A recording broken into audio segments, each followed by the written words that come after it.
बिस्मिल्लाहिर्रहमानिर्रहीम अस्सलाम वालेकुम। आज की वीडियो में हम 8 पॉइंट्स ऐसे डिस्कस करने जा रहे हैं कि अगर कोई न्यू कमर है या जिसके एक्सपीरियंस नहीं है वो प्रॉपर्टी ख़रीदने जाता है तो उसके साथ ये मसले मसाइल बन सकते हैं, उसको ये पॉइंट ज़हन में रखने चाहिए। और एंड पे ना इस वीडियो के एंड पे मैं 2 पॉइंट एडिशनल ऐड करूँगा जिसके अंदर मैं ये बताऊँगा कि किस तरह एक क्लाइंट जो होता है वो भी फ्रॉड करने की कोशिश करता है डीलर के साथ और नतीजे के अंदर वो अपना ही नुकसान करता है। ये 2 पॉइंट मैं वो भी डिस्कस करूँगा।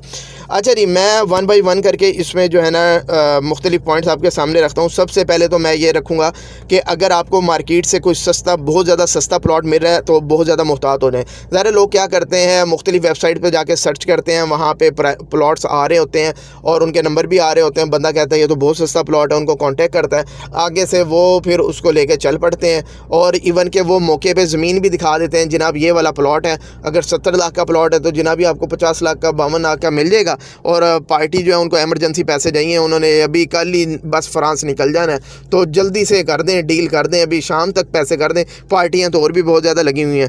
तो इस तरह आपको पैनिक करता है और आप करते हो हाँ यार ये तो बहुत सस्ता प्लॉट मिल रहा है। आप उसको जी 1-2 लाख टोकन भी करोगे, 5 लाख बयाना भी कर दोगे और उसके बाद वही हाल होगा जो एक बड़ी सोसाइटी में मैंने लास्ट वीडियो में बताया था ना, 40 करोड़ का फ्रॉड हुआ और लोगों से इस तरह टोकन बयाने होते चले गए। और बेसिकली कसूर किसका है? तो कसूर हमारे अपने लोगों का है ना, लालच में आ गए ना। तो वेरीफाई करना था, इतनी भी आफत क्या आ गई थी कि आप इतना महंगा एक प्रॉपर्टी खरीदने जा रहे हो, इतना टोकन बयाना कर रहे हो और आपको पता भी नहीं है कि इसका मालिक कौन है नहीं है कोई। अब बंदा कोई जो है ना सोच समझ के तो चीज़ करता है ना, तो वो फिर फ्रॉड इस तरह हो जाते हैं। ये था पहला नंबर पॉइंट। दूसरे नंबर पॉइंट पे जो फाइल्स हैं सोसाइटीज़ के उसमें बहुत ज़्यादा मोहतात हो जाएं, वो लेने में बहुत ज़्यादा मोहतात हो जाएं, ठीक है ना। लोगों की देखा देखी आपने फ़ाइल्स नहीं लेनी और ज़्यादातर लोग इसी तरह ही फ़ाइल्स लेते हैं कि मेरे फ़लाँ दोस्त ने ले ली, मेरे फ़लाँ रिश्तेदार ने भी फ़ाइल ख़रीद ली है, उसने भी ले ली और मैं कहीं इनसे पीछे ना रह जाऊँ। कल को ये रियल इस्टेट जो है ना इससे करोड़ों रुपया बना जाएंगे और मैं वहीं का वहीं रह जाऊँगा। तो इन चीज़ों में नहीं आना आपने।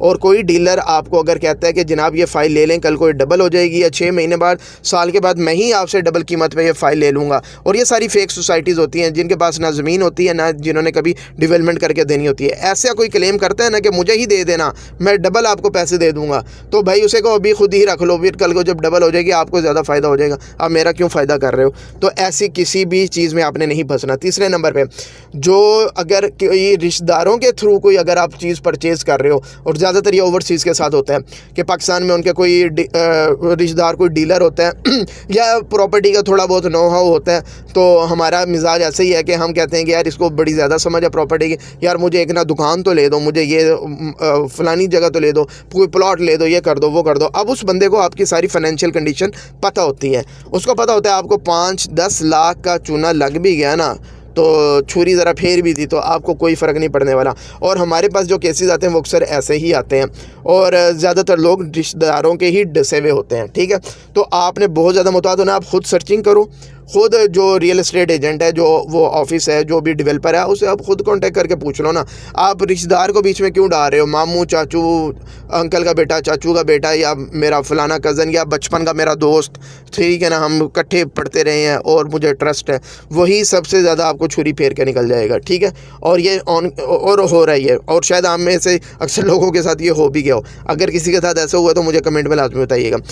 चौथे नंबर पे आपने जब भी प्लॉट ख़रीदना है, कोई घर ख़रीदना है, कोई भी प्रॉपर्टी ख़रीदनी है, उसके अंदर क्या होता है कि आपको एक फट्टी लगती है। बेचने वाले ने चीज़ बेची 50 लाख की, आपने ख़रीदी 55 लाख की, आपको डीलर ने बताया ये 55 लाख की है और जो बेच रहा था उसको बताया जनाब आपकी 50 से ऊपर की तो बिक ही नहीं रही है। तो ये 20 के 5 लाख जो है ना ये कौन लेके चला गया? तो ये आपको लगी फट्टी। बेसिकली वो डीलर ने अपने ही बंदे को वो प्लॉट उठवा दिया था और वो जो है ना कमीशन उससे भी अलहदा ले लिया और ख़रीदार से भी अलहदा ले लिया और बीच में 5 लाख की या 10 लाख की फट्टी भी लगा दी। तो ये रूटीन में ऐसे चलता है और इसलिए वो आपको कभी आमने सामने नहीं करते। जो बेच रहा होता है, जो ख़रीद रहा होता है, दोनों आमने सामने नहीं होते। और जिस दिन ट्रांसफ़र होता है उस दिन ज़ाहिर है वो दोनों पार्टियाँ मौजूद होती हैं, लेकिन उस दिन भी दोनों साइडों में ना डीलर के बंदे साथ लगे हुए होते हैं, तो ताकि ये आपस में बात भी ना कर सके, कम्युनिकेट ना कर सके। और अगले बंदे को इतनी समझ भी नहीं होती है कि यार मेरे साथ ऐसा कोई फ्रॉड हो जाएगा, क्यों, उसको पता ही नहीं होता ऐसा पॉइंट, और ये हो जाता है। और मुख्तलिफ़ इलाकों में इसको ना मुख्तलिफ़ टर्म से याद करते हैं। इस्लामाबाद वाली साइड में कहते हैं जी टॉप लग गया, यहाँ पे कहते हैं फट्टी लग गई, तो ये ऐसा होता है। तो ये आपने ध्यान में रखना है। 5वें नंबर पे जो हाई राइज़ के ज़्यादातर प्रोजेक्ट्स होते हैं उनके अंदर ये ज़्यादा होता है रेंटल इनकम वाला फ्रॉड, कि आप आज ही पेमेंट कर दें, आपको 6% माहाना रेंटल इनकम मिल जाएगी, आपको 10% रेंटल इनकम मिल जाएगी। अगर ऐसा कोई प्रोजेक्ट आपको दे रहा है ना भाईजान, वहाँ से दौड़ लगा दें, आप वापस मुड़ के नहीं देखना, क्योंकि ये आपको ऐसा ट्रैप करेंगे कि आपके पास ना अपनी ओरिजिनल अमाउंट रहेगी और ना कल को आपके पास प्रॉपर्टी आपकी बनेगी। ठीक है, और ये मैं डिटेल वीडियो पहले भी कर चुका हूँ, जाके आप मेरा चैनल देख सकते हो। छठे नंबर पे अक्सर आपने देखा होगा आजकल जो ज़्यादा चीज़ें सेल आउट हो रही हैं, जो सारा कुछ चल रहा है, पहले डीलर्स के थ्रू होता था, अब ज़रा मार्केटिंग कंपनियां जो है ना, ये ज़रा कारपोरेट लेवल पे चीज़ें चली गई हैं। अब मार्केटिंग कंपनियां आ गई हैं। अब मार्केटिंग कंपनियों, कुछ अच्छी कंपनियां काम कर रही हैं, नो डाउट कर रही हैं, लेकिन अब जो कुछ मार्केटिंग कंपनियां जिन्होंने FA पास या BA पास या मैट्रिक पास जो है ना, उन्होंने अपना स्टाफ हायर किया, ज़्यादातर हमारी बहनें हैं उनको भी हायर किया है और नौजवान हैं उनको हायर किया है। और सबसे बड़ी चीज़ ना, उनकी प्रॉपर ट्रेनिंग ही कोई नहीं है।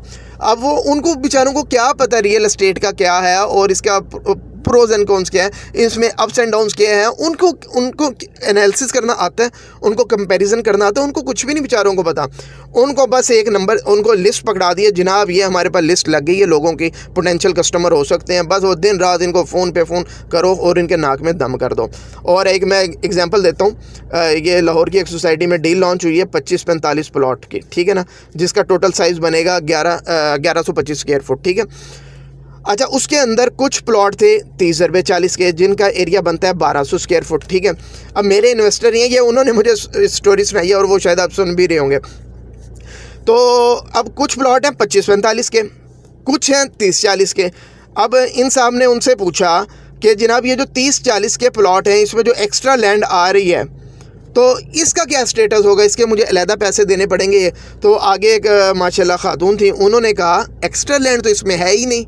तो उन्होंने कहा नहीं, एक्स्ट्रा लैंड है ना, ये देखें, ये 25 रुपये 45 का प्लॉट है और ये 30 रुपये 40 का प्लॉट है। उन्होंने कहा नहीं, आपको समझ नहीं है, ये देखें, ये जो 25 था ना, इसको मैं 5 ऐड करके वहाँ पे 30 कर दिया है, और ये जो 45 था इसका 5 कम करके वहाँ पे 40 कर दिया। 45 से 40 हो गया और वो 25 से 30 हो गया, तो साइज़ तो उतना ही रहा। तो जब मैंने ये बात सुनी, मैं भी काफ़ी देर हंस के, वो जो है ना लोट-पोट होता रहा। शायद आप भी बड़ा एंजॉय कर रहे होंगे इस चीज़ को, और ये रूटीन में होती हैं चीज़ें। तो ये ऐसी कंपनियों से भी आपने ना बचना है। ठीक है, अच्छा जी, 7वें नंबर पे आपने ये देखना है डीलर की जो प्रोफाइल है, उसकी सोशल मीडिया प्रेजेंस देखो, डिजिटल प्रेजेंस देखो, कितनी है कितनी नहीं है। ठीक है, अगर नहीं है बिल्कुल, तो भाईजान उसको फिर वैसे वेरीफाई करो कि भाईजान वो बंदा ठीक है भी या नहीं। अच्छा, इसके अलावा अगर उसकी प्रेजेंस है तो चेक करें कि क्या वो हर प्रोजेक्ट को मार्केट करता है, क्या हर ऐरी गैरी सोसाइटी को, हर 5-10 हज़ार वाली सोसाइटी को भी वो शुरू हो जाता है बेचना, या कोई स्पेसिफिक कोई उसका क्राइटेरिया है, कोई उसके असूल भी हैं या नहीं है। ये चीज़ें आप चेक करें। अगर वाकई कोई असूल पसंद बंदा है और वो अपना एक उसने स्टैंडर्ड बनाया हुआ है कि मैंने ये चीज़ मैंने डील करनी है, ये नहीं करनी है, तो भाईजान इसका मतलब वो बंदा अच्छा है, उसके साथ आप काम करें। ये आपने चीज़ें आपने वो करनी है।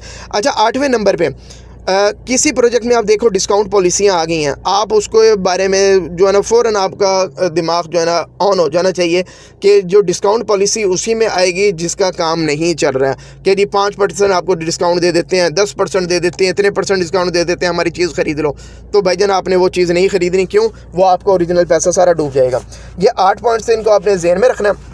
अब 2 पॉइंट ऐसे हैं जो कि क्लाइंट के लिए होते हैं, जो क्लाइंट सियाने बन रहे होते हैं, और इसमें ज़्यादातर हमारा जो ओवरसीज़ क्लाइंट है ना, क्योंकि मैंने खुद भी फेस किया इस चीज़ को, वो बहुत ही सियाने बन रहे होते हैं। वो समझते हैं शायद हम यहाँ पे अब UK में आ गए हैं, या हम दुबई में आ गए हैं, या हम जो है ना और पाकिस्तान में जितने लोग बैठे हैं वो हैं बेवकूफ़, हम हैं बहुत सियाने। वो क्या करते हैं, हर एक को उन्होंने अपनी प्रॉपर्टियाँ दी होती हैं, हर एक को एक नई कहानी उन्होंने सुनाई भी होती है, और उनको नहीं पता कि वो उनका प्लॉट पूरी मार्केट में फिर रहा है, और सारे डीलर आपस में पीछे बैकएंड पे एक इकट्ठे हुए हैं, और उनको सब पता है कि ये बंदा किसके साथ क्या कहानी कर रहा है, किसके साथ क्या कर रहा है। और उसका प्लॉट जब जगह जगह फिर रहा होता है ना, उससे क्या होता है, प्लॉट गंदा हो जाता है, और वो प्लॉट स्टक हो जाता है, और उसका वो प्लॉट नहीं निकलता मार्केट में, वो गंदा हो जाता है, और अल्टीमेटली उसको नुकसान के अंदर वो बेचना पड़ता है। और यही डीलर उसको फिर वो फट्टी लगाते हैं कि उसको नानी याद आ जाती है। तो ये इस वजह से कि वो बहुत सियाना बन रहा था, इसलिए ज़्यादा ना होशियार बनने की भी आप कोशिश ना किया करें। ठीक है, तो माजरत के साथ ये मैं कह रहा हूँ। अच्छा जी, एक और पॉइंट है, उसमें क्या होता है कि डीलर बेचारा शरीफ बंदा, वो कहता है मैंने ईमानदारी के साथ काम करना है, जो सेलर है परचेज़र है दोनों को आपस में मिला देता है, ताकि ये आपस में मिल लें। और वो क्या होता है, बाहर जाके दोनों आपस में नंबर एक्सचेंज करते हैं और डीलर बेचारे का कमीशन मार जाते हैं और वो दोनों डील कर लेते हैं कि जनाब हम दोनों कमीशन नहीं देंगे, आपस में डील कर लेते हैं। और वो बेचारा डीलर जो ईमानदारी के साथ इतने दिनों से उसकी प्रॉपर्टी पे काम कर रहा था, उसका दिल बर्दाश्त होता है और उसके बाद वो भी तैयार कर लेता है कि जनाब मैंने भी आइंदा से ना बोटी जो है ना वो बड़ी ही रखनी है, ठीक है। और वो जो ईमानदारी लेके आया था, ज़हन में लेके आया मैंने इस पे काम करना, आपने उसको मजबूर कर दिया, अब वो भी 2 नंबर डीलर बन गया, ठीक है। तो ये कोशिश किया करें जिसका जो हक बनता है उसको दें। अगर आप राइट बंदे को उसका हक नहीं देंगे ना तो उसने अपना तो पैसा निकलवा ही लेना है, फिर उसने वो गंदम के साथ जो गेहूँ होता है ना वो भी बेचता है, फिर वो सब के साथ फ्रॉड करेगा, सब के साथ 2 नंबरी करेगा। और आपने इसमें जो है ना बहुत ज़्यादा एहतियात करनी है। और दूसरा, कुछ क्लाइंट्स हमारे ऐसे होते हैं जो पता लग जाता है ये लेनी देनी इन्होंने कोई चीज़ नहीं है और वो बड़े सबज़बाग आपको दिखाते हैं और डीलर को सारी, क्यों, डीलर जो होता है ना वो बड़ा नफ्सियात का बादशाह होता है, उसको सारी समझ आ रही होती है और वो उसको बता रहे होते हैं जनाब मेरे कहने के ऊपर फ़लाने 10 प्लॉट ले लिए, मेरे कहने पे उसने 10 फाइलें उठा ली थी, मेरा बड़ा इन्फ्लुएंस है, मेरा बड़ा असर व रसूख है। और वो बेसिकली क्या करना चाह रहा होता है ताकि आप उसको डिस्काउंट दिलवा दो, आप उसको सस्ती चीज़ दिलवा दो और ताकि एक सस्ती चीज़ दिलवाएंगे कल कोई 10 क्लाइंट मुझे और ला के देगा। ऐसा कुछ भी नहीं होता। उसको शायद घर में कोई दूसरी दफ़ा सालन भी ना देता हो जो आपको सबज़बाग दिखा रहा है ना कि मेरे कहने पर लोग 10-10 चीज़ें खरीद लेते हैं, तो ऐसा कुछ भी नहीं होता और डीलर को समझ आ रही होती है। तो ये चीज़ें हैं, क्लाइंट को भी ख्याल करना चाहिए कि वो जो है ईमानदारी के साथ चलें। और ये एक है ना असूल है, इशफाक अहमद साहब भी कहते थे कि नेकी जो है ना वो अगले चौराहे पे आपका इंतज़ार करती है। आप किसी के साथ नेकी करते हैं, ईमानदारी के साथ चलते हैं ना, तो शायद आपको लगे कि मुझे बज़ाहिर कोई नुकसान हो गया, लेकिन अगले चौक में आप जाएंगे ना कोई और बंदा आपको निकल जाएगा जो आपकी भलाई करके निकल जाएगा। और इसी तरह किसी के साथ आप 2 नंबरी करेंगे ना, कोई ज़्यादती करेंगे, वो भी अगले चौराहे में आपको मिल जाएगी। कोई आपको आपसे बड़ा फ़नकार बंदा मिल जाएगा और वो आपके साथ फ्रॉड करके या आपके साथ ज़्यादती करके जुल्म करके निकल जाएगा। तो इन चीज़ों का आपने ख्याल करना है और तब प्रॉपर्टी में आपने इन्वेस्ट करना है। उम्मीद है वीडियो पसंद आई होगी। Thank you very much.